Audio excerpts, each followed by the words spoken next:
You're standing in the middle aisle of a supermarket on a Tuesday morning at exactly 11:15. You've got in for a pint of milk and you find yourself just frozen there, staring at a display of screwdrivers. And it hits you.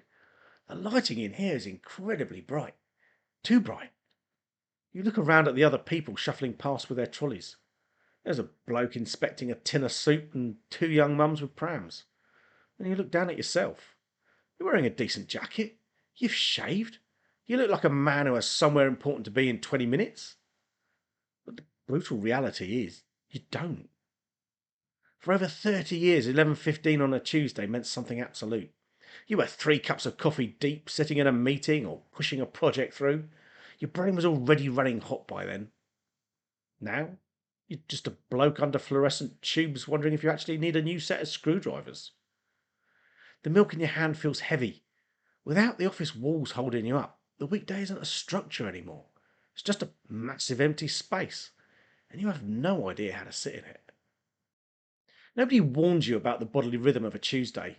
When you leave a long career, you think the weekends are going to be the hardest part to adjust to, but they aren't. Saturday and Sunday feel perfectly normal because everyone is off. You can wash the car, watch the football, or go down the pub with your mates. You blend right in. The real crisis happens on Monday morning.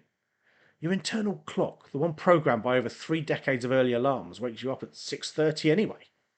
Your brain boots up looking for inputs. It's looking for the emails, the calendar notifications, the minor panic about the train times. Well, there's nothing there. The inbox is dead. You create a fake structure to keep the quiet panic at bay. You sit at the kitchen table and you make a list. Clean the gutters, sort out the garage, call the insurance company. You tackle the garage like it's a regional rollout. You systematically categorise the screws by size. You sweep the floor twice, you stack the boxes, and then you look at your watch. It's only 10:45. You've exhausted your entire purpose for the day before the morning has even properly warmed up. You walk out onto the drive and the street is dead quiet. A delivery van rattles past. The postman gives you a nod. And you realise you've become part of the background scenery. You're the bloke who stands outside looking at the clouds. Here's the moment where the afternoon turns completely sideways. It's 1:30. You decide to get out of the house, so you walk down to the local coffee shop. You buy a coffee, sit by the window, and you look around. Every single table is occupied by people who inhabit a completely different universe than the one that you just left. There are freelancers with stickers on their laptops, retirees sharing a toasted tea cake, and people who look like they haven't seen a corporate spreadsheet in their entire lives. And you realise you don't know how to talk to them. You don't even know how to sit like them. You find yourself checking your phone every 90 seconds out of pure muscle memory, expecting a text from a colleague or a notification that a system has gone down. But the screen stays blank. That discomfort you feel isn't a lack of hobbies. It's a form of sudden unbuffered withdrawal. For over 30 years, your day-to-day pressure wasn't something you generated yourself. It was piped into you through a headset, an inbox, and a corporate calendar. When you remove that massive invisible weight from your life, the immediate danger isn't that everything collapses instantly. It's the quiet pressure that builds up inside your head because it suddenly has nowhere left to go. Your system is still running at maximum capacity looking for a crisis to solve, but there isn't one. You're just a bloke sitting in a leather armchair listening to a steam wand hiss and feeling completely invisible. Standard advice for this is usually complete rubbish. You read columns telling you to embrace the freedom, take up pottery, or start a mindfulness journal.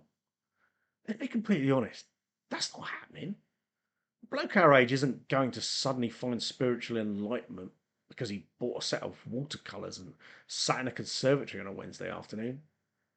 It feels performative. It feels like you're just playing a role, while your stomach is still knotted up with the urge to actually produce something.